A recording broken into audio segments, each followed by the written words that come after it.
Hello everyone, जय जगन्नाथ। तो सांग मैंने चलतु आज आम गोटे स्लीव डिजाइन जाना सिंपल। तो ये मु गोटे स्लीव नहीं तो अस्त्र सहित मेन कपड़ा को यहपरी भाव सिलाई करवा। तो प्रथम एमती सीधा सीधा सिलाई करदेवा, तापर यहाँ ओलटाई देवा। ओलटाई देला जमी स्लीव गोटे चाप सिलाई दि जाए सेमती देवा। यही सिलाईटी मेन कपड़ा ऊपर जमी पड़ब ना, ये अस्त्र उपर पड़ब। तापर यहाँ ओलटाई देवा। यापर यहाँ ऊपर आ गोटे सिलाई पकेबा। तो यहपरी भाव सीधा सीधा सिलाई पकईदेवा। बर्तमान मोर सिलाईटी सरला। तेबे सिलाई सरला पर एबे मेन कपड़ा सहित अस्त्र को जॉइंट करवा। साइड साइड सिलाई करिकी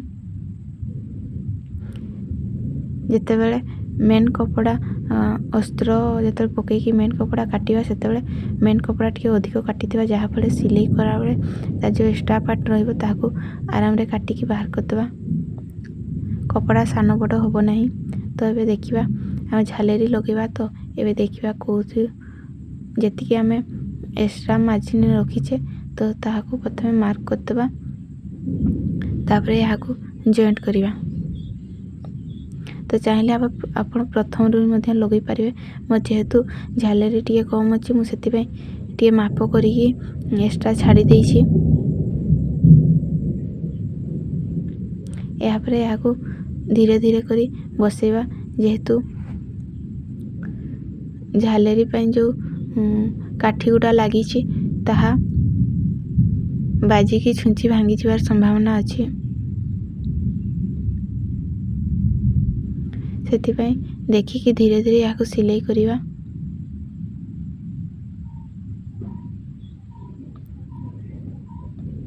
ये लेस टी को चाहिए आप ऊपर देकी सिलाई करें, ना तले भीतर को जमी आप काठी गुड़ा ही देखा सेमती सिलाई करें।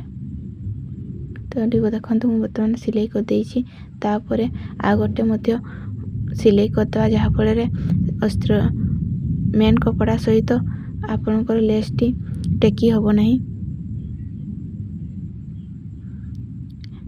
तो मोर गोटे सिलाई कर सारी एवं आ गोटे स्लीव टी को से हीपरी भाव सिलाई करदे। तो ये मो सूताटी गुड़े हो जाता से काटिकी आउ थर साइज सिलाई करुँची।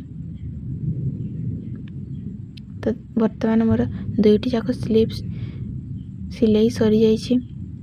देखंतु यार फाइनल लुक। तो आपको केमिति कौन लगुच प्लीज कमेंट रे जनइबे।